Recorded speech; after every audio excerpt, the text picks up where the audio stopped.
6 سال پہلے ماضی اس کے روم کا دروازہ یکدم سے داڑ کی آواز کے ساتھ کھلا تھا۔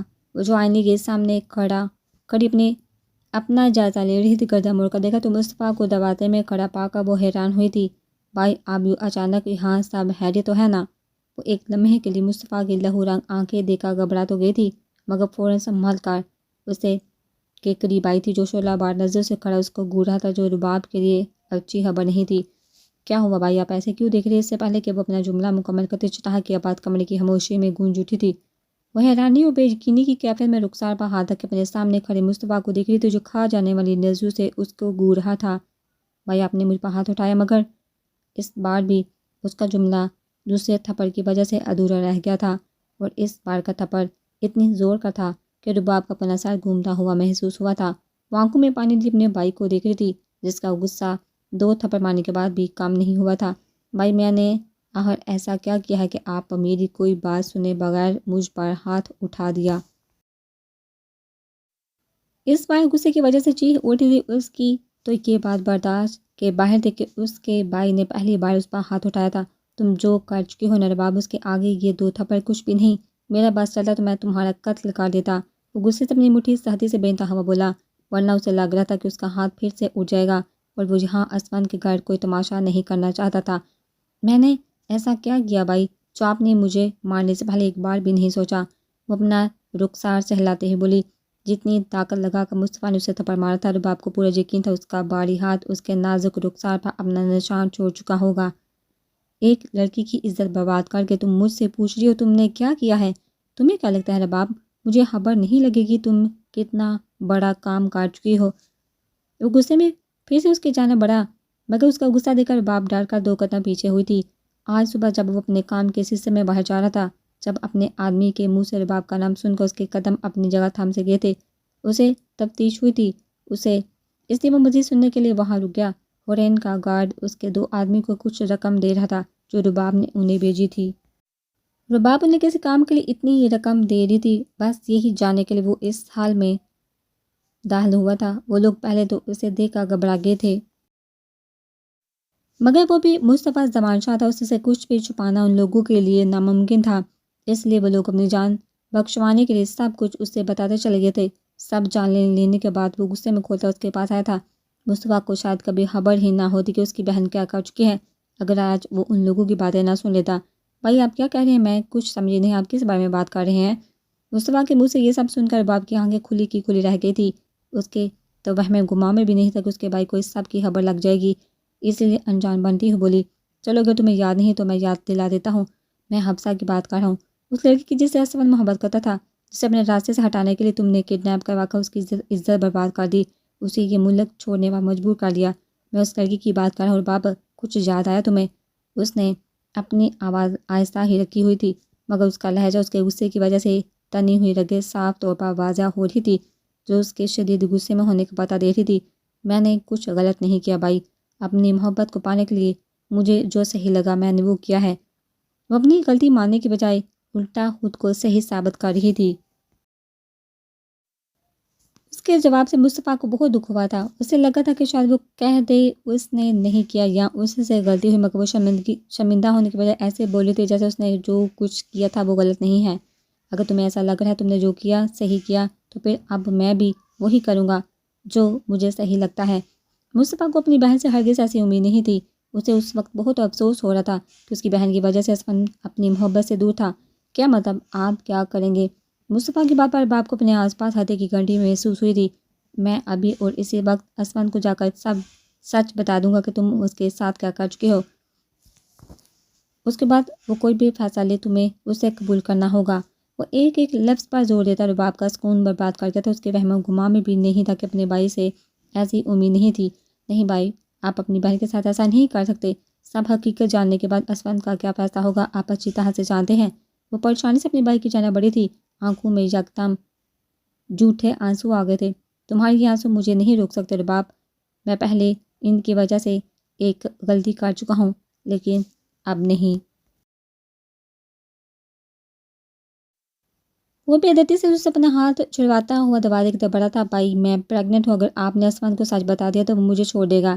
رباب نے اپنی ایک آخری چال چلی تھی اور اس کی بات سن کر مصطفیٰ کے دروازے کی طرف بڑھتے قدم رکے تھے۔ جب سے اسے یہ معلوم ہوا تو وہ تب سے ہی ناہوش تھی، کیونکہ وہ ابھی ماں بننے کے لیے تیار نہیں تھی۔ اس لیے اس نے سوچا تھا بغیر کسی کو خبر دیے اسے ختم کر دے گی، مگر اسے مصطفیٰ کو روکنے کے لیے ایک یہی راستہ ملا تھا، شاید بچے کا سن کر وہ عثمان کو کچھ نہ بتائے۔ اب اس بار میرے بارے میں نہ سے کم از کم اس بچے کے بارے میں سوچیے، اس کو التجائی نظر سے دیکھتی ہوئی بولی، مگر مصطفیٰ اب اس کے اصل چہرے سے اچھی طرح سے واقف ہو چکا تھا۔ تمہارے پاس دو راستے ہیں رباب، یا تو تم خود جا کر عثمان کو سچ بتا دو، وہ اپنی بات کہتا ایک لمحے کے لیے رکا تھا، یا تم اس بچے کی پیدائش کے بعد عثمان کو چھوڑ دو، اس کی زندگی سے ہمیشہ کے لیے چلی جاؤ، بغیر اسے اپنے جانے کی وجہ بتائے بغیر، تاکہ وہ ساری زندگی تم سے یہ سوچ کر نفرت کرے کہ تم اسے اور اس کے بچے کو تڑپتا ہوا چھوڑ کر چلے گئی۔ وہ سخت لہجے میں بولتا رباب کی طرف بڑا تھا۔ اگر میں ان میں سے ایک بھی نہ کروں تو، اس کی آنکھوں میں آنکھیں ڈال کر بولی تھی۔ اس کی یہ حرکت مصطفیٰ کے غصے کو مزید بڑھا کے تھی۔ تو میں خود جا کر عثمان کو سب سچ بتا دوں گا، اس کے بعد پتہ ہے کیا ہوگا، وہ تمہیں تو طلاق دے گا ہی، اس بچے اور تم سے نفرت کرے گا، اس لیے اس معصوم کی زندگی خراب کرنے سے بہتر تم اسے خود ہی چھوڑ کر چلے جاؤ، کیونکہ تم جیسی لڑکی عثمان کے ساتھ رہنے کے لائق نہیں۔ مصطفیٰ یہ صرف اس بچے کے لیے کر رہا تھا، اسے ڈر تھا رباب کی حرکت کی وجہ سے وہ اس بچے کو اپنانے سے انکار نہ کر دے۔ بھائی ہو کر آپ اپنی بہن کے ساتھ ایسا کیسے کر سکتے ہیں؟ وہ بے یقینی سے اسے دیکھتے ہوئے بولی، جس نے اس کے سامنے کوئی راستہ نہیں چھوڑا تھا۔ شکر کرو ایک بھائی ہونے کی وجہ سے میں اسے کچھ نہیں بتا رہا، اس لیے تم چپ چاپ اس کی زندگی سے چلے جاؤ، اسی میں تمہاری بہتری ہے۔ مصطفیٰ کی باپا رباب صبر کا گھنٹ پی کر رہ گیا تھی، کیونکہ اس کی خاموش رہنے میں ہی بلائی تھی۔ نہیں عثمان، تم لوگوں کو یہاں آنے کی ضرورت نہیں، اور بالکل ٹھیک ہے، بس بے ہوش گولی باز اسے چھو کر گزری ہے۔ مصطفیٰ روم میں ادھر ادھر ٹہلتا فون پر بات کرتا، اس کی آواز ہی تھی جس سے اورین کی آنکھ کھلی تھی۔ فون کان سے لگائے وہ اس کے بیڈ کے قریب کھڑا تھا۔ اس کی پوچھ تو اورین کی جانب تھی، اس لیے وہ اسے ہوش میں آتا ہوا دیکھ نہیں پایا تھا۔ نہیں، زیادہ پریشان ہونے والی بات نہیں، ویسے بھی ڈاکٹر نے کہا ہے میں اسے شام تک گھر بھی لے جا سکتا ہوں۔ وہ اپنی بات کہتا جیسے اس کی جانب پلٹا تو اورین کو ہوش میں آتا دیکھا، اس کا چہرہ خوشی سے کھل اٹھا تھا۔ عثمان، میں تم سے بعد میں بات کرتا ہوں، اور کو ہوش آ گیا ہے۔ وہ کال کٹ کرتا بے چینی سے اس کی جانب بڑھتا، اورین نے لیتے ہوئے مکمل اس کا جائزہ لیا تھا۔ وہ اسی دن والی شرٹ میں ملبوس تھا، آستین کوہنی تک فولڈ کی ہوئی تھی، بکھرے بال، چہرے پر تھکن تھی جس سے یہ صاف ظاہر ہو رہا تھا وہ ایک لمحے کے لیے بھی سکون سے نہیں رہا۔ خدا کا شکر ہے اورین تمہیں ہوش آ گیا، میں تو ڈر ہی گیا تھا۔ اس کے بیڈ کے قریب ہی رکھی چیئر پر بیٹھتے ہوئے اس سے مخاطب ہوا، حور کا سر پر رکھا ہاتھ اپنے ہاتھوں میں تھام چکا تھا۔ اگر تمہیں کچھ ہو جاتا تو میں خود کو کبھی معاف نہیں کرتا، کبھی بھی نہیں، وہ بے چینی سے بولتا، حور کے ہاتھوں کو اپنے لبوں سے لگا کر اپنے نرم گرم لبوں کا لمس اس کے ٹھنڈے ہاتھوں پر چھوڑ رہا تھا۔ اس کی اتنی شدت پر اورین کی پلکیں نم ہوئی تھی، وہ بس یک تک اس کو تاک رہی تھی، جب اس کے ہاتھوں کو کسی قیمتی چیز کی طرح اپنے لبوں سے چکا اپنے چہرے پر لگا رہا تھا۔ کیا ہوا، تم رو کیوں رہی ہو؟ زیادہ تکلیف ہو رہی ہے تمہیں؟ حور کی سسکی جب مصطفیٰ کے سماعت سے ٹکرائی تو وہ اپنا چہرہ اٹھا کر اس کی طرف دیکھا بے چینی سے پوچھا، اس کے چہرے کو اپنے دونوں ہاتھوں میں تھام چکا تھا۔ آپ کو تو خوش ہونا چاہیے تھا، اگر مجھے کچھ ہو جاتا تو آپ کو مجھ سے اور اس رشتے سے آزادی مل جاتی۔ وہ اپنے شانے پر ہوتی تکلیف کو برداشت کرتے نم لہجے میں بولی، ایک آنسو ٹوٹ کر اس کے بالوں میں جذب ہوا تھا۔ تمہاری طبیعت ٹھیک نہیں ہے، اس لیے فالتو کی باتیں سوچ کر اپنے دماغ پر زور مت ڈالو۔ اس کا لہجہ سخت ہوا تھا، ساتھ ہی اس کے چہرے پر اس کی پکڑ سخت ہوئی تھی، مگر وہ اسے کوئی تکلیف نہیں دے رہا تھا۔ یہ فالتو کی باتیں نہیں ہیں مصطفیٰ، انہی باتوں کی وجہ سے ہم دونوں خوش نہیں رہ پا رہے۔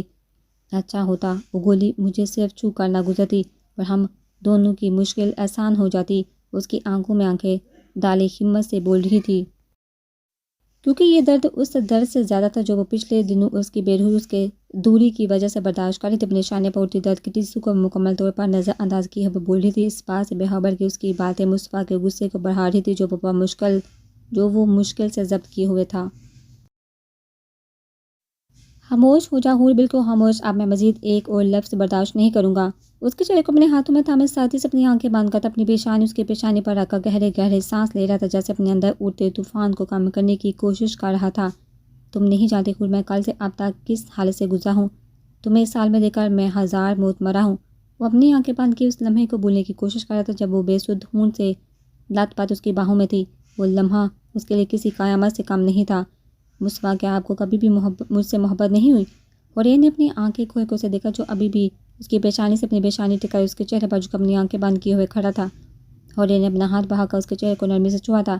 جیسے یقین کرنا چاہ رہی ہو کہ وہ حقیقت میں اس کے اتنے قریب کھڑا ہے اور یہ کوئی خواب نہیں ہے۔ مصطفیٰ جو اپنی آنکھیں بند کیے کھڑا اس کو محسوس کر رہا تھا، اس کو یہ یقین دلا رہا تھا کہ وہ بالکل صحیح سلامت اس کے پاس ہے۔ غریم کی بات ہے، اس کے ہاتھ کا لمس اپنے رخسار پر محسوس کر کے اس نے یکدم اپنے آنکھیں کھول کر دیکھا، جو آنکھوں میں پانی لیے اسے ہی تک رہی تھی۔ آپ میری اتنی فکر کرتے ہیں، میرے لیے اتنا پریشان ہوتے ہیں، اس سب کے باوجود بھی کبھی آپ کو مجھ سے محبت نہیں ہوئی؟ وہ پھر سے اپنا سوال دوہرا رہی تھی اور مصطفیٰ اس کے سوال پر یکدم اس سے دور ہوا تھا، جس سے حورن کے آنسوں میں مزید روانی آ گئی تھی۔ جن سوالوں کے جواب سے تمہیں ہوگی، ان سوالوں کو کر کے مزید خود کو اذیت مت دو۔ وہ بے تاثر چہرہ لیے اس کی طرف دیکھ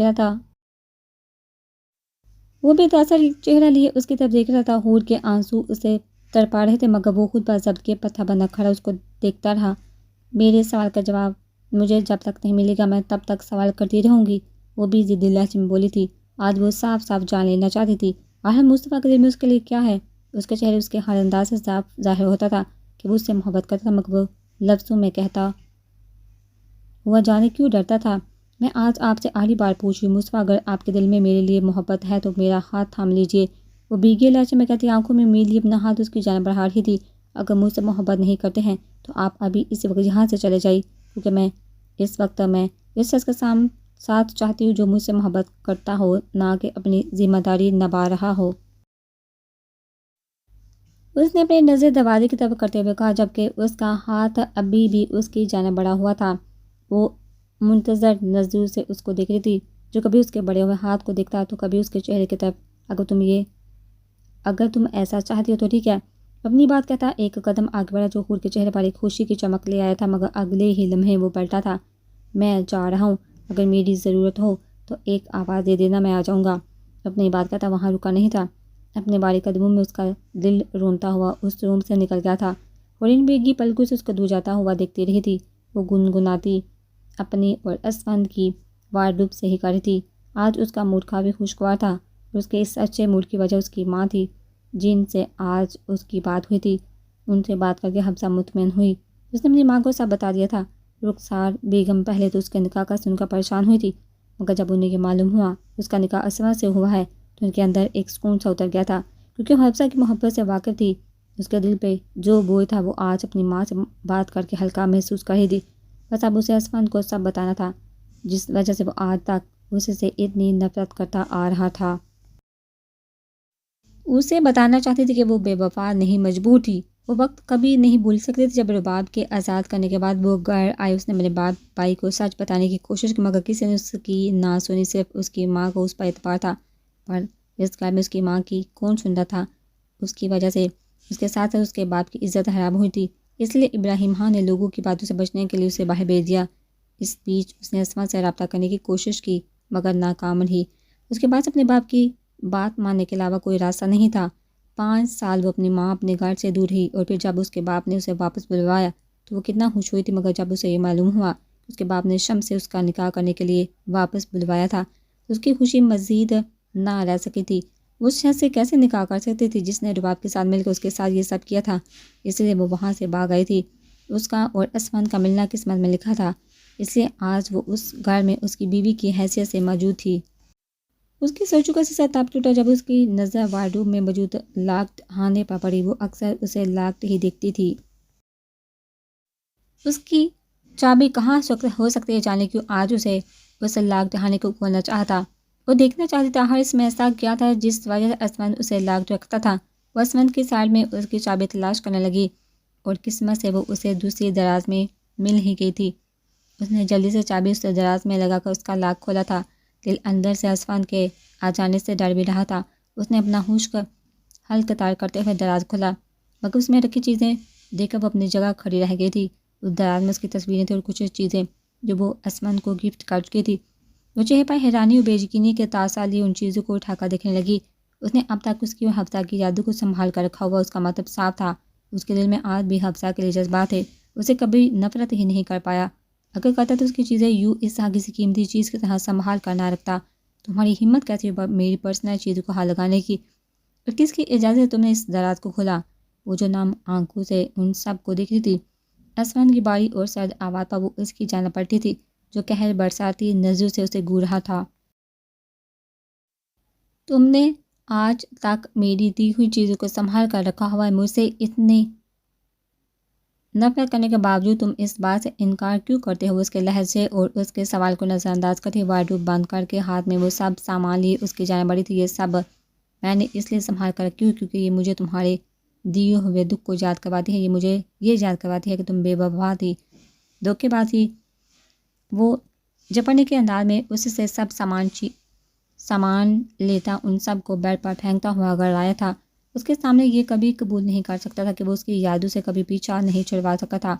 ان سب کو دیکھ اسے تکلیف بھی ہوتی تھی مگر کہیں نہ کہیں سکون بھی ملتا تھا۔ میں بے وفا نہیں تھا اسفند، اور نہ ہوں، میں بس اس وقت مجبور تھی، بے بس تھی، وہ بھی اس کے انداز میں چیخی تھی۔ اسفند کے پاس اس کی دی ہوئی چیزیں دیکھ اسے لگ رہا تھا اسفند آج بھی اسے سے محبت کرتا ہے، اور اگر وہ اسے سب بتا دے تو شاید وہ اس کا یقین بھی کر لے۔ ایسی کون سی مجبوری آ گئی تھی تمہیں جو تمہیں مجھے چھوڑ کر شمس سے منگنی کرنی پڑی، اور اس کے بعد چپ چاپ ملک بھی چھوڑ کر چلی گئی؟ اپنی بے وفائی کو مجبوری کا نام مت دو حفصہ بیگم، میں کوئی بچہ نہیں ہوں۔ وہ تلخی سے کہتا سختی سے اس کا بازو دبوچ کر اسے اپنی جانب کھینچ چکا تھا۔ اس کی پکڑ میں اتنی سختی تھی کہ حفصہ کے منہ سے سسکی سی نکلی تھی۔ یہ جھوٹ ہے، میری شمس سے کوئی منگنی نہیں ہوئی۔ اور وہ اپنے بازو میں اٹھتی درد کی رسو کو نظر انداز کرتی بمشکل بول پائی، اور اس کی آنکھوں میں دیکھا جو چہرے پر 7 لیے اسے ہی دیکھ رہا تھا۔ ایک جھوٹ کو چھپانے کے لیے تم اور کتنے جھوٹ بولو گی حفصہ؟ کہہ دو کہ یہ بھی جھوٹ ہے کہ تمہارا نکاح شمس سے نہیں ہو رہا تھا۔ اب اس کا دوسرا بازو بے سختی سے اپنی گرفت میں لیتا ہوا بولا تھا۔ وہ کافی وقت سے یہ جاننے میں لگا ہوا تھا کہ اس کا نکاح کس سے ہو رہا تھا، اور جب اسے معلوم ہوا تو یہ سچ سن کر اس کے غصے سے رگیں تن گئی تھی، مگر اس کی ایک بات سمجھ میں نہیں آئی تھی، آخر وہ اس نکاح سے بھاگ کر کیوں آئی تھی؟ کیا ہوا؟ خاموش کیوں ہو گئی؟ بول دو، یہ بھی جھوٹ ہے۔ وہ اس کی خاموشی پر طنزیہ مسکرایا تھا۔ ویسے مجھے حیرانی نہیں ہوئی یہ جان کر کہ تم اسے بھی نکاح والے دن چھوڑ کر بھاگ آئی، جانتی ہو کیوں؟ وہ ایک لمحے کے لیے رکا جیسے کچھ سوچا ہو، کیونکہ تمہاری تو عادت ہے ایک کو چھوڑ کر دوسرے کا ہاتھ تھامنے کی، مگر بدقسمتی سے تمہارا راستہ پھر سے میرے پاس آ کر رک گیا۔ اس کے زہر لہجہ حفصہ نے طرف کو اس کی طرف دیکھا اور اپنی پوری طاقت لگا کر اس سے اپنے آپ کو آزاد کروایا تھا۔ ہاں، میں بھاگی تھی اپنے نکاح سے کیونکہ میں اس شخص سے مر کر بھی نکاح نہیں کر سکتی تھی جس نے میرا کڈنیپ کروا کر میری عزت، میری زندگی برباد کر دی، سب مجھے حاصل کرنے کے لیے۔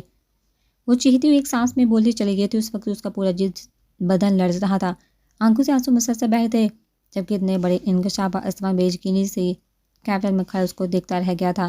6 سال پہلے ہمیں الگ کرنے کے لیے بہت بڑا کھیل کھیلا گیا تھا اسفند، وہ کانپتی ہوئی آواز میں اسے سچ سے آگاہ کری تھی جو اب تک اس سے چھپا ہوا تھا۔ بس حفصہ خاموش ہو جاؤ، تمہیں کیا لگتا ہے کہ 5 سال بعد تم میرے سامنے آ جاؤ گے اور کچھ بھی بولو گے تو میں اس پر یقین کر لوں گا؟ وہ انگلی اٹھا کر اس کو خاموش رہنے کا اشارہ کرتا ہوا بولا، جبکہ آنکھیں اس وقت قہر برسا رہی تھی۔